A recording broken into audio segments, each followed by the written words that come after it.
With Dominaria United coming out in only a week, we've seen a real surge in a lot of reserve list buying this week, and it's probably due to the fact that so many cards in Dominaria United can hook up and help out these reserve list cards. Let's take a look at your Hot 10 this week and find out which cards are selling.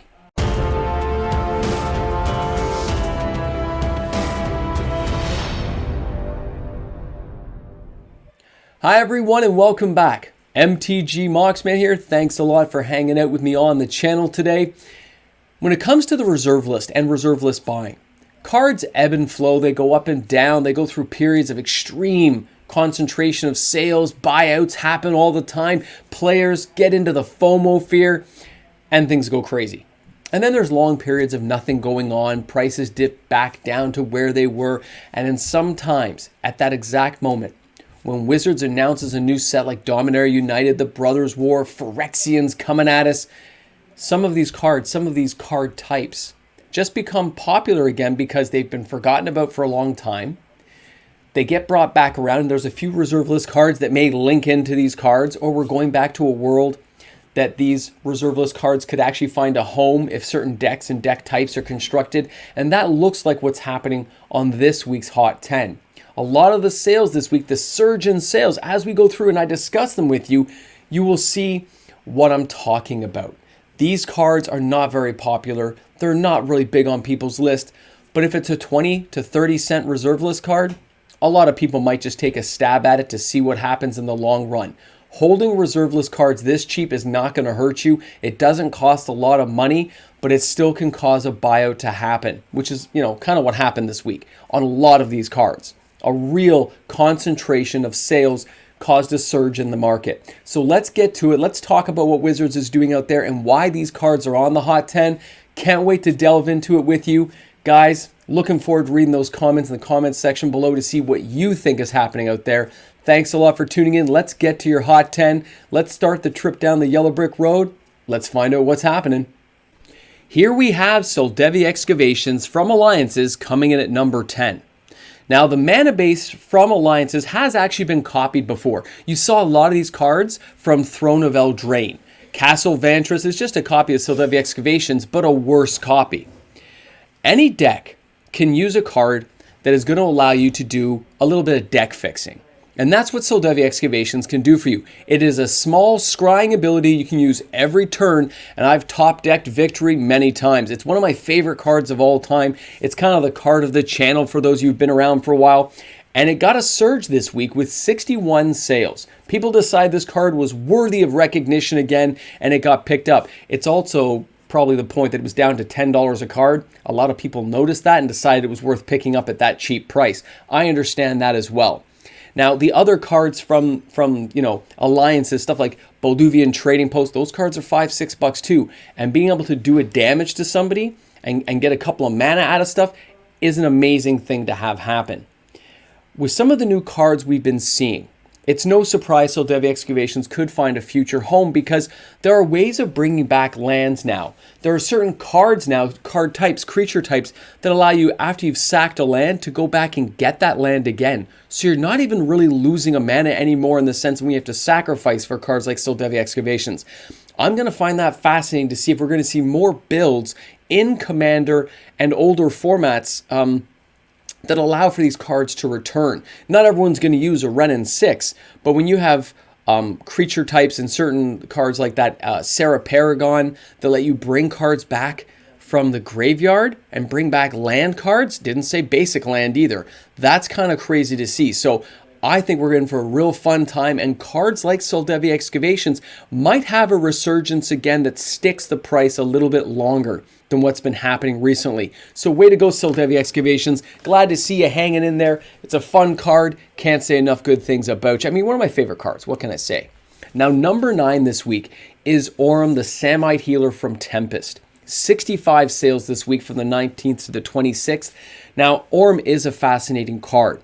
2 white, 1 other is not a heavy casting cost, even by today's standards. It's not bad. And it does count as a cleric. So all these cleric construction decks, when I mentioned this card a couple of days ago, A lot of people took it to heart and said, why not spend, if I'm going to spend $5 on some more modern day cleric, why not go back and get an older cleric that's on the reserve list that actually can prevent damage to my creatures? And it's not like it's preventing, a single point of damage like a good old Samite healer. This is Aurum, the legendary Samite healer, the original healer of them all, and it prevents 3 damage. Now that is a pretty crazy thing to have happen when you can stop a lightning bolt from killing one of your clerics. You put this thing into a commander build deck, and that's what people apparently decided. They said this is a worthwhile card. Moxman's right, this makes perfect sense. Not to mention copies were selling for $1.65. They were really cheap on TCG Player, and really that's why people bought it. It doesn't matter if I recommend or don't recommend something, or if I bring a certain price level to people's attention. What matters is players find the same value I'm finding and say, why not buy it? 4 of them for $5-6 seems like a very inexpensive proposition to get for a card like this. And yes, that can cause a spike and cause the price to go up, but that won't really hold. It would take thousands of sales over multiple years to really make cards like this stay up in value, and the value to really stay propped up. But when you start connecting it to other clerics and cleric tribal decks, which are kind of hot right now, cards like this are going to find a home. They're going to find a place, and that makes it kind of a fun card to stick around with. So congratulations, guys. Great deal you got on buying this card. It makes sense to me. Now, Icatian Skirmishers from Fallen Empires. Worthless card. Junk by most people's standards. But it is a 1 white, 3 other banding first strike. And any creature that bands with it gets first strike. You add Trample, a green-white deck into this, and it's a soldier, by the way. Remember, soldiers are coming back around in Dominaria United. And people said, why not buy copies for 20 cents? That's why it has 75 sales. The 75 sales may seem like a really high amount for a reserve list card, but when you look at that 75 sales and realize it's probably about $25 in sales, that's not really that big, is it? That's like buying 1 gold span dragon is how many copies it took. 75 copies of the Icatian Skirmisher got you 1 gold span dragon. So I'm talking about, it's kind of crazy. Now the price has gone up a bit, and the price you're seeing here, $1.10 and market of $1.19, guys. That's for near mint copies. Tons of like moderate and lightly played bought for like between 20 and 50 cents. It wasn't a really expensive endeavor. But with soldiers coming back and things like Darius and the new veteran guy from Dominaria United, not to mention other soldiers from sets like Lorwyn, that's really going to make it a little more spicy for people and allow for more options in builds of decks that won't be very expensive. Commander decks like that will be very basic. You add that in with things like the Ziggurat and stuff from, like, what is that, Conflux or Alara? You add cards like that in, and it's not costing you a lot of money to build a deck like that, and you're getting the mana fixing you need to make sure that you're getting the right spell casting types out. It's kind of cool to think about, but it's very inexpensive too, at least right now. There's been no major expensive cards that cause an upswing. Now our next card, of course, follows up around the Skirmisher, and that is the Icatian Lieutenant. This one saw a surge in sales as well. 88 sales is high as well, but you're looking at less than $100. So we're talking less than what? That's 10 copies of Otawara, the Soaring City. And that card can be reprinted. The Icatian Lieutenant from Fallen Empires, the worthless Fallen Empires that everyone hates, cannot be reprinted. It's not coming back around. It's a 2 casting cost, 1/2, and you can pay 1 white and 1 generic to pump a soldier up and give it +1/+0 without committing this guy to the battlefield, which is kind of cool, unlike some of the cards you see nowadays. And also with a soldier like this and adding this to attacking soldiers, you can boost up cards that have banding, have first strike. You can make it a little bit more fun. And I like that ability. I like the idea it's a low-cost solution to building a budget commander deck that you can still kind of say, hey, look what I got. I got a bunch of soldiers hitting the battlefield. I'm coming for your elves. I've got an army too. And we've seen a few more little tiny things from Dominaria United. The one that, 1 white and 2 other or 3 other, and it makes a soldier every turn, the little enchantment and stuff. Guys, there's going to be a little bit of building going on, a little bit of construction time, but I think people are going to have some funs with cards like this. And the funding to pay for it is so inexpensive and minimal still. Same with the Phalanx here, 89 sales. Now this is a big bad boy of the day, okay? Yes, it's a 6 casting cost, but it was a 2/5. This thing actually had a lot of buff, a lot of build to it. It had banding, it had first strike. This card had uses back in the day. We used to use this as a wall. You put like a holy armor on it and kind of buff it up and make sure it wouldn't die. Put a put a, what do you call it, holy strength as well, and all of a sudden becomes, you know, this giant like 1/9 wall. It was kind of crazy to see that stuff happening. I'm not saying you're going to see those builds now, but with white, with angels, mixed in with banding and other crazy abilities, putting in a soldier angel deck together, putting some combo decks and constructions, making a generic white deck, but using some of the best features from what white offers now, because white is not weak anymore. With the amount of angels and powerhouse they've given us, you add that in with other planeswalkers that can buff your guys up or bring things back from the graveyard like Paragon again. I think we're going to see some fun. I think it's going to be a great time. It's going to be, again, super cheap. Super cheap. Now, a little more serious. Fairy Noble. I know a few other channels have mentioned this in the past. I've mentioned it too. 119 sales is considerable. We're talking $220 to make this happen. That's not a big expense for a Homelands card. But pumping up and the amount of fairies we have out there from already Eldraine, and that we're going back there in 2023 to Eldraine, lets us know that we're going back to the land of fairies and fairy tales and stories. And that leads to something special. Wizards likes doing those storybook frames. They like giving us some tales. You don't know if another Brazen Borrower type card's going to come out, or some kind of Phyrexian fairy rampaging monster. We don't know. Where it's a huge fairy and you can get pump-ups now from the Fairy Noble, or those type cards from the reserve list that can have small impacts that didn't cost a lot of money, and the Fairy Noble's cheap to get. He didn't cost a big expense, and green has a lot of fairies in it, so does blue, so a blue-green control with fairies and some control. Yeah, I can see this kind of deck working. I can see players having some fun with it and adding in some janky cards like that. Now, Willow Priestess had 141 sales. Again, these are cards I mentioned this week, and it can just show that the player base, the people who watch my channel, can agree that those low prices probably shouldn't be there. It isn't a big investment of your money to buy some of these cards on the reserve list to hold on to for the long term. And it, you know, you got it when the market was low. It was good for you. If this card goes up 10 years from now and it goes up to $40 a card, or it stays where it is at $5 a card, it didn't matter. You still came out ahead. You've got to enjoy it for all those years, or you got to witness the gains of a card like that as more fairies came onto the battlefield to make deck construction that much more competitive. So, way to go. Willow Priestess can put fairies directly onto the battlefield. Think about some of the crazy fairies they gave us in Eldraine last time, some of those big 6/6s and stuff and 5/5s. Imagine just being able to pop those onto the battlefield. It is not that hard to pump out mana nowadays to get cards like the Willow Priestess out there and using her ability. So yeah, and also you can put like protection from black. I like this card. Very excellent, great expense for people. Costs next to nothing. Okay, number 3. Now this is definitely related to the Brothers War, and it's not the first time Power Leech has gone through a buyout. There's been a couple in the time that I've been around, refocused on Magic, and at the same time, they failed each time. A lot of these buyouts always fail, okay? Doesn't matter, like, people on my channel, we buy Solde Excavations. If you're a regular viewer, you know I like to buy Soldevis, and I try to buy them consistently. Somebody buying Power Leeches for $15-20, and buying as many as they can. 163 seems like a lot, but you're only talking a couple $1,000s. It's not a massive investment of time or money, and it wasn't one person. It was FOMO jumping in there. We have the Brothers War coming up. There will be probably an artifact-heavy contingent of cards. They're not going to be like the good old days of Dragon Engines and stuff, or Yoshin Soldier. I'm not expecting all that cool stuff that I would like to see. They're going to revamp it for a new time, and I'll touch on that when I do some Brothers War videos in sometime. Probably after Dominaria Unite. I'm not going to touch on it that early until I get a better feel of what I think is going to happen. But I look at the Power Leech and I say it's a fun card. It's good. Got great artwork. I like the idea of it. Is it going to be that useful of a card? It can be. It can be a fun, janky card to have around. But it's because it was inexpensive and because Brother War is coming that some people are taking a stab at it and thinking it's going to be a big value card.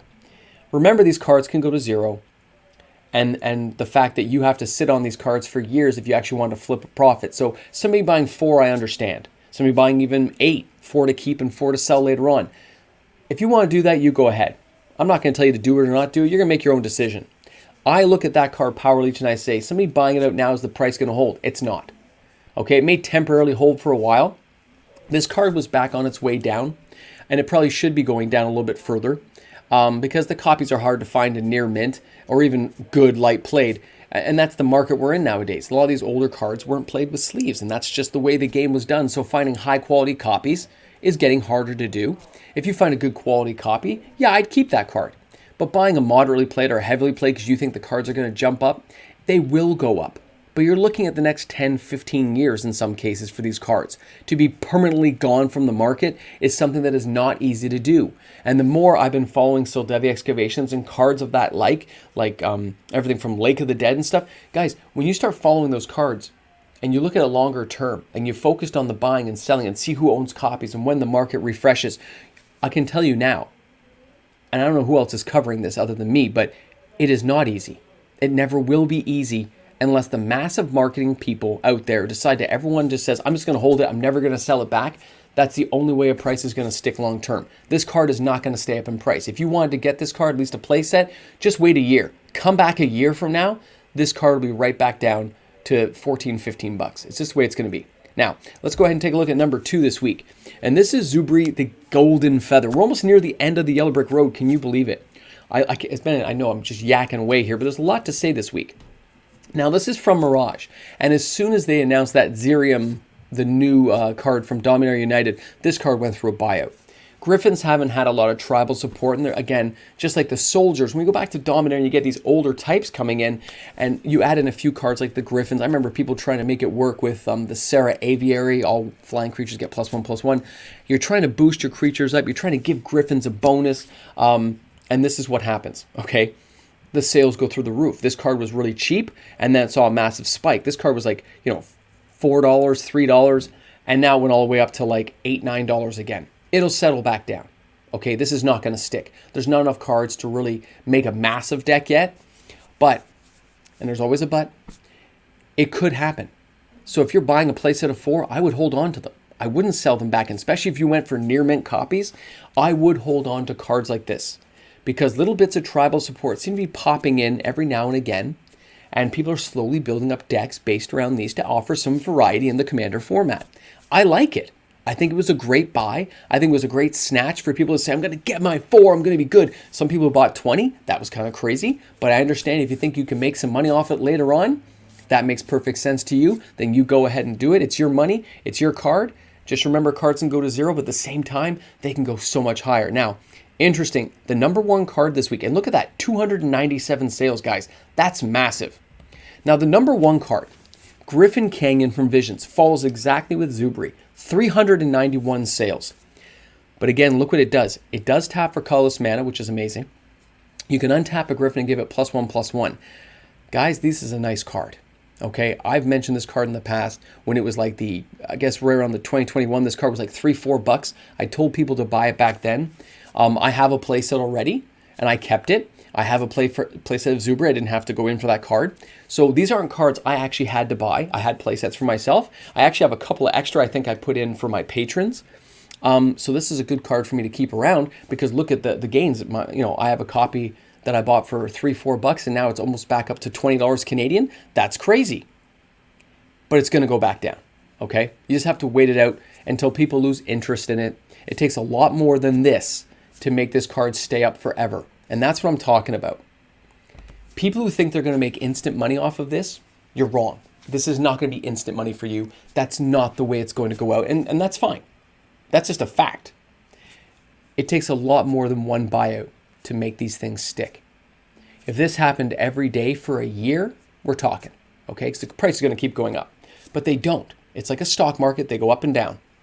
And when cards start going down in price, you can sit on and wait to see where it goes. But some cards go so cheap, like those Ication Skirmishers and Lieutenant being 20, 30 cents. That's not a lot of an investment to buy a couple of play sets and hold on to. And then if you get lucky 10 years from now, good for you. But if you didn't, you got to enjoy those cards and play with them. That's the best part about this game, is enjoying it and playing with it. The finance side, I think, is an integral part of the game now. It shows the game is worth money and has value. But you got to look at things like any stock very long term. You don't look at stock prices every day. You look at them every 5-10 years because you're buying it as a permanent fixture. You're not trying to flip early. You got to hold on to these things for years and years, and that's where most players fail to realize. When they go, oh my God, I bought this card at $10, it's down to $2, I've lost all this money. Look at it in 10 years. Don't look at it now. Look at it 10 years from now. Okay, guys, thanks a lot for tuning into the Hot 10 this week. I hope you enjoyed it. Looking forward to seeing those comments in the comments section. Awesome time. I'll talk to you guys soon. Have an awesome day today, wherever you are in the world of Magic. I can't wait to see what Commander Construction is going to look like a year from now. Hey guys, a big shout out to all the fantastic patrons on the channel. Thank you again, everyone, for helping support the channel and letting things like this happen each and every day. Without patrons, these videos wouldn't be possible. Thanks again, everyone. Do you notice I put the Sarah Paragon in the background there? Check that out. Check that out. That's right. I couldn't help myself. I just think it's going to be a great card. Going to be some good times with it. Anyway, thanks for sticking around to the end of the video, guys. Thanks for being there. Hope you enjoyed the video. Hope you enjoyed everything. Because, you know, it's important that people actually enjoy what they're watching. It's kind of cool. So, looking forward to seeing you guys soon. For those who bought these cards, I think you made a probably pretty good play in the long run. I'll be interested to see what happens next week. But you know what? You never know what's going to be exciting. So let's stick with it. I mean, the pre-release is going to come, and then we'll really see where some of these Dominarian cards are going to go and how some of these deck constructions will be built. Awesome. All right, guys, have an awesome day. I'll see you soon.